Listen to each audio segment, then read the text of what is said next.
सर्दियों में सबसे ज़्यादा पी जाने वाला मशरूब चाय की रेसिपी शेयर करूंगी। हाँ जी, आज हम बना रहे हैं गुड़ वाली चाय। अस्सलाम वालेकुम जी, कैसे हैं आप सब लोग? उम्मीद है सब लोग खैरियत से होंगे।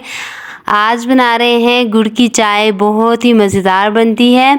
सबसे पहले एक कंटेनर ले लेंगे, उसमें एक बड़ा कप दूध का शामिल करेंगे और एक आधा बड़ा कप पानी का शामिल करेंगे। यहाँ पे हमने 3 छोटे कप चाय के बनाने हैं, उसकी हमने मेजरमेंट ली है। आप अपने हिसाब से मेजरमेंट कर लीजिएगा। फ्लेम मीडियम टू हाई रहेगी। दूध को बॉईल आने तक छोड़ देंगे। 2 छोटी सब्ज़ इलायची शामिल करेंगे और दूध के बॉईल आने तक का वेट कर लेंगे। दूध को बॉईल आ चुका है, इसे थोड़ा सा फेंट लेंगे चाय वाली डोंगी की मदद से। फेंटने से टेस्ट बहुत ही ज़्यादा अच्छा आता है। चाय की पत्ती शामिल करेंगे। यहाँ पे मैंने 2 चम्मच चाय की पत्ती शामिल की है। आप किसी भी ब्रांड की चाय की पत्ती शामिल कर सकते हैं। इसे अच्छे से मिक्स करेंगे और फेंटते हुए इसे पका लेंगे।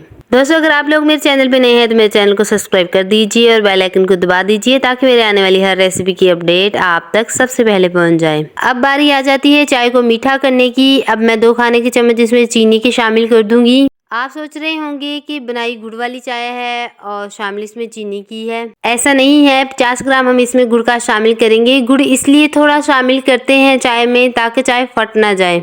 कभी भी गुड़ वाली चाय बनाते वक्त आपने शुरू में गुड़ शामिल नहीं करना है, चीनी साथ में लाजमी होनी चाहिए।